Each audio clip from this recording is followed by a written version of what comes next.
April 2012, the Cipriano family would wake up to a nightmare. A brutal attack by Tucker Cipriano and his friend.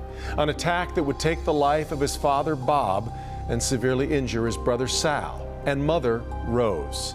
Today, Tucker is serving a life sentence while his father's memory lives on, and Sal and Rose continue to make progress in their recovery and move on.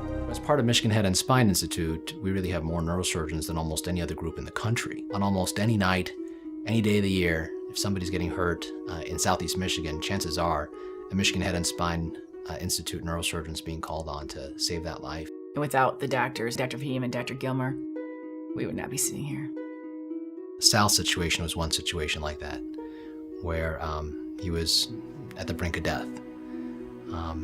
And to have been able to be there and be able to save his life and help him recover from his trauma and his injury, it's wonderful. She was in ICU, barely out of a coma, and still on the ventilator.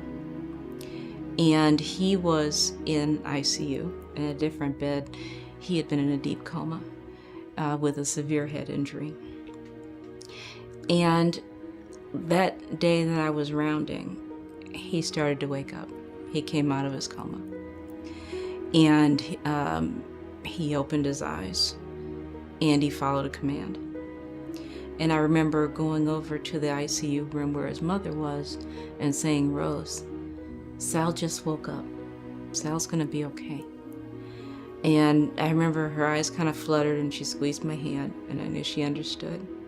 We have talked about this, that we have had so much help for people that are also going through a rough time, to let them know that there's help out there, that you got to keep trying to find the help that you need. And that's why we've chosen to do this. The family has had some setbacks, but they just keep going. Sometimes it doesn't even seem fair. You know, Sal does have seizures because of the trauma. And this past spring, he had a seizure, fell down in the bathroom and hit his head on the ground and actually dislodged some of the old fractures. So that was a critical situation that we had to deal with. And I had to take him back to surgery and reconstruct his skull. But he recovered well from that.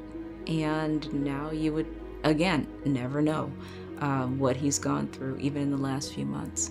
My goal is to play baseball.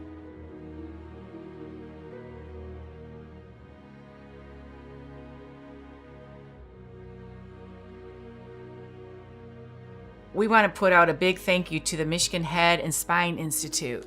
Dr. Fahim and Dr. Gilmer were very instrumental in helping us get here.